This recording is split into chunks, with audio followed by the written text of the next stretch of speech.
This is a request from your mum. Your mum sent me this video, as you guys know. Shouldn't we do this video last? No. Because it might be emotional. You know why? Because the last video will pick up the mood. Oh, okay. Do you get it? Yeah. It's yeah. Okay, so cool. I've lined it up correctly. Yeah. Your mum actually sent me this video. She's a huge Michael Jackson fan, and she asked if we can react to this video. By the way, update for you guys. Fatz's mum did watch the Michael Jackson movie. She ended up going with your brother. Yep. And she said she cried in the cinema, and she was basically proper sad and upset for 3 days. So she's a big fan. Yeah. Before we get into it, make sure you smash the subscribe and follow button and hype up this video. And it's called Michael Jackson Exposes His Father's Horrific Abuse and a Childhood Stolen. Damn. Let's see what's about. How often would he beat you? Too much. Would he only use a belt? Oh, that's rough. Oh. You know, show business, yeah? I feel like it's stolen so many people's childhoods. Like all these top showbiz celebs, Michael Jackson, you know, Justin Bieber's another one. There's so many who's just, their childhood was a job. And it became a full-time job at what? 10 years old, 5 years old. We don't know what they went through either. Like, let's be honest. Justin Bieber was with Diddy all the time. Diddler. And God knows what happened to him. Let's be real. He's still not come out about it. Along with many other artists as well. And he's saying his dad had a belt. So let's see a bit more detail. Do you remember any time in your whole life when you weren't performing? Well, not really, no. We've always performed, even when we were small kids. My mother caught me making my bed one day, and I was singing. And she said to my father that I could sing, and he didn't want to hear of it. You know, he said that Jermaine's the lead singer, not Michael. My mother said, Joe, you really should hear him sing. He can sing. He goes, no, Jermaine's the lead singer of the group, and that's it. She forced him to listen to me, and once he listened to me, from that moment on, I was the lead singer of the group.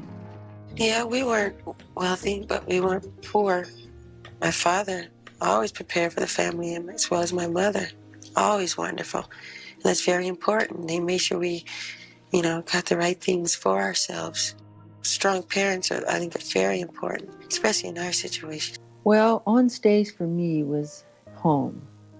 I was most comfortable, and still most comfortable, on stage. But once I got off stage, I was very sad. Really? Yes. And sad from the beginning? Sad since it first started, since lonely, sad, having to face with popularity and all of that. What school? So at least Michael Jackson enjoyed performing, although he loved it. The pressure was there. It seemed like he actually loved it. It wasn't like, oh, I hate performing, I just have to do it to keep my parents happy. So at least there was comfort on the stage for him. Who do you go to? Do you go to a school? Yeah, I go to private school in the Valley. Do the kids stare at you because you're so rich and famous? Do they? Do they stare at you? Not because of it. It's kind of a school like the kids are already in the business. There are other singers, dancers, and aerialists, and jugglers, and tumblers, and so on. I remember precisely going to Motown studios to record. Right across the street from the studio was a park. And I could hear the roar of the Little League team, and they were playing soccer and football and volleyball, and they were playing baseball. And I remember a lot of the times looking back and really hiding my face crying. When I was really little, when 11 and 12, I was under contract with Motown, and I would have to go to the recording studio. I had to go and make these albums because the summer tour was right around the corner, and right across the street from the recording studio was a ballpark. And I could hear the kids, the roar of the crowd, and playing and catching ball and having fun and playing tennis. And some of those times I so passionately wanted to just go over there and just play a little bit and not go to the recording studio and sing. Just to, have some fun with the kids.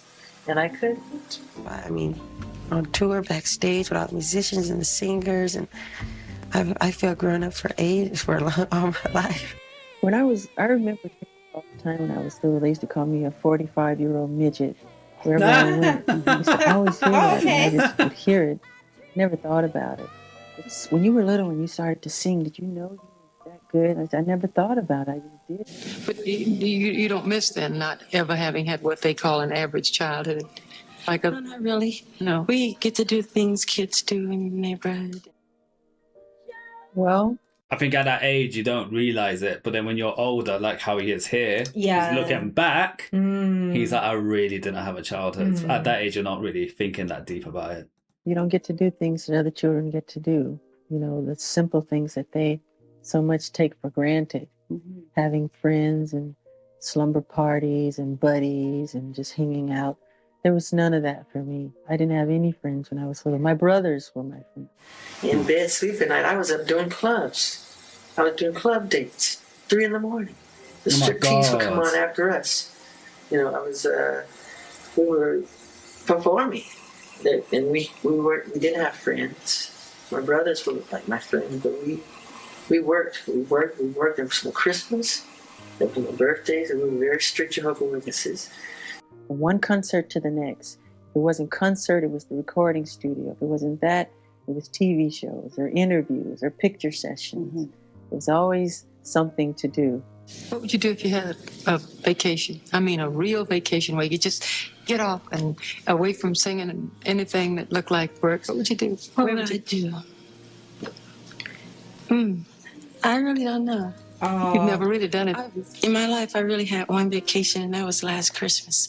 Outside of that, let me think what I did.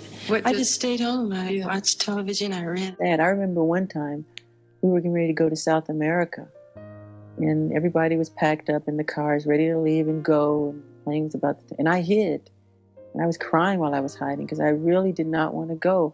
I wanted to play.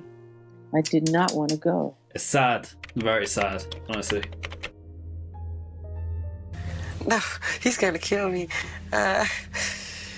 He's gonna get you still worried about it. Well, he feels that he was stripped.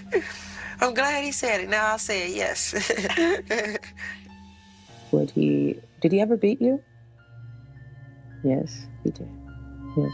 And that was difficult to take, getting beaten and going on stage and performing. Yes. My father used to always say, don't mess up, you know, and I felt I knew every part. And if something went wrong, I felt I could cover it. Well, I didn't have it that hard because he used me as the example. No it was like, way. Do it like Michael. You know, and he practiced us with a belt in his hand. And if you miss a step, expect to be... Damn. He'd look in the audience and he'd make a face like this. You know what? This explains a lot, in my opinion, why he was so adamant about protecting children and one about the Epstein stuff that I mentioned in the last video. You know, I mentioned that he's obviously seen what's happened with the Epstein class way before it's come out in today's world, and he wanted to protect children from that. And two, obviously, he's a victim of abuse at such a young age. He's seen his brothers get hit. He's been hit. He obviously doesn't want that for other kids. Or because the dad wanted to make money out of them. Yeah, literally. Yeah. You go, well, I can't mess up. He's going to kill us. It would just scare the bejesus out of him. And he'd be like, everybody clapping. He'd like looking at you hard, like, don't you mess up. You know, and I'm like, oh, God, I'm in trouble after the show. And he would tear you up if you missed. And so we, not only were we practicing, we were nervous rehearsing because he sat in the chair and he had this bell in his hand. And if you didn't do it the right way, he would tear you up. Damn. And I got it a lot of times, but I think my brother Marlon got it the most because he had a hard time at first. And he tried so hard.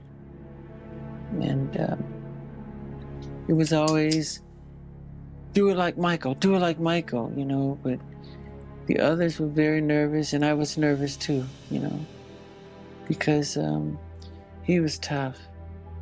he wanted me to, I guess maybe, I don't know if I was his golden child or whatever it was.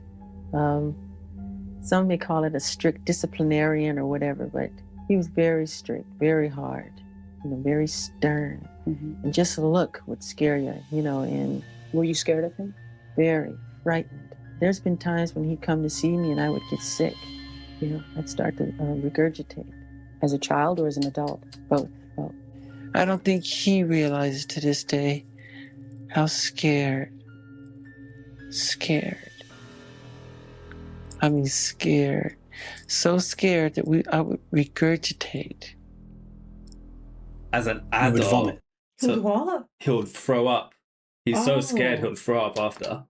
And he's saying that both as a child until now. So the traumas obviously followed him as an adult. I think the dad used to bully him as well. Like he'll make the fun out of how big his nose was. I think he used to like call him ugly as well. That's I probably why think he's done anyway. his nose, because he's done his nose, hasn't he? Clearly. He Think he's done did, his but nose. I think he's got like a disease or something where the bone eats itself away. I think so. Right. Okay. Chat, let me know. You if I'm guys, right or you not. Michael Jackson Yeah. fans out there who know more, let us know. Yeah. When would you vomit? Well, what would produce that sort of reaction in you? His presence. Oh my God. Just seeing him. And sometimes I'd faint, and my bodyguards would have to hold me up. He would faint. What? Like So that? how do you doing today? I'm scared of my father to this day. My father walked in the room, and God knows I'm telling you the truth, I've fainted in his presence many times. I'll say once, to be honest. I've fainted once. I've thrown up in his presence because just when he comes in the room, he just aura comes and my stomach starts hurting. I know, like, I'm in trouble. And now he's so different now. He wants to be a better father. I just wish he had learned that earlier. Why are you so scared of him? Because the scar is still there. So I'm like an angel in front of him, not scared. One day he said, "Why are you scared of me?" And I couldn't answer. I felt like, "Joseph, do you know what you've done?" How often would he beat you? Too Bruh, much. these interviewers, yeah, they're literally like digging into his trauma, bringing it back out. I get they're doing it to make content out of it, clearly, but I think that's No, so but I messed think up, it's man. a way of Michael Jackson opening up, though, because I mean, I don't know, if these interviews didn't happen, maybe he wouldn't have opened up. Valid too. Let us know what you guys think in the And comments. he must have known, like, Of course, what kind of questions are going to come out, right? they must have prepared him. But they're really digging Yeah. deep in it, man. I don't know if it's healthy to like dig this deep into trauma like that. Nah. Would he only use a belt? Aww. That's so sad. Why do you do this to me? Exactly, what the fuck? He's even saying that. No, more than a belt. What else would he use to hit you with? Ironing cords. Whatever's around. Throw you up against the wall hard as he could. Damn, that's crazy, man. Right. I didn't know it was The that way bad. he would beat you was hard. Sometimes he'd make you strip nude first. He would oil you down. Your whole ritual. He would oil you down. So when the flip of the ironing cord hit you, it would just, and it was just like me dying. And you just flipped all over your face, your back, everywhere. And I always hear my mother, "But no, Joe, you're gonna kill him. You're gonna kill him. No." I would just give up. There was nothing I can do. And I hated him for it. He would lose his temper. I just remember hearing my mother scream, "Joe, you're gonna kill him. You're gonna kill him. Stop it. You're gonna kill him." And I was so fast. He couldn't catch me half the time, but when he would catch me, oh my God. So it sounds like the abuse wasn't just like a little bang bang. It was more like a Yeah, it's beating him up. like beating. Yeah. Like, not a little you're misbehaving or do it right, hit once. It sounds like they're He literally was basically battering his him. money machine. If he's not making his money, Dad's not happy. That is so sad. Disgusting, really. Isn't it? Yeah. I knew they went through abuse, but not like this. This is crazy. I would hit her back, which was terrible. And I would run around the house and hide and all that stuff. Damn, that's But I mad. would really get it more than anybody. His car coming down the drive. We always drove this big Mercedes. He drives real slow. Show us home, quick. Boom, door slam. Everybody runs to their room. I said sometimes I'd be in bed at night sleeping. It's 12 at night. The door's locked. He said, I'm giving you 5 seconds. You know, open, I'm going to kick it down. And he starts kicking it. Boom, kick it, like breaking the door down. Why did you sign that contract today? I go, I don't know. He goes, well, sign it. If you don't sign it, you're in trouble. Oh, so forcing them to sign I stuff. had to. He was very physical. He'd throw you and hit you as hard as he can. Did you begin to feel that you were like a money-making machine for him? Yeah. What you just said, Fats. Said, you guys ever stop thinking I'll drop you like a hot potato? That's what he said. It hurt me. You don't say that to children. And I never forgot it. When he was beating you, did you hate him? Yeah. Yeah, of course. Strong hate. That's why to this day I don't lay a finger on my children. I don't want them to ever feel that way about me. Exactly, and they try to say he molests kids after all this trauma. Like, Epstein lot done him bad, man. They did. He's probably the last person to lay a finger on a child ever. Ever. And he didn't allow us to call him daddy. And I wanted to call him daddy so bad. So what He did said, they I'm call not him? daddy, I'm Joseph to you. You know? Damn, what? I never felt Holy. love from him. And he would never hold me or touch me. We used to say to our mother, we'd say to each other, and I'll never forget this, Janet and myself, I would say, Janet, shut your eyes. She'd go, okay, let's shut. I said, picture Joseph in a coffin, he's dead.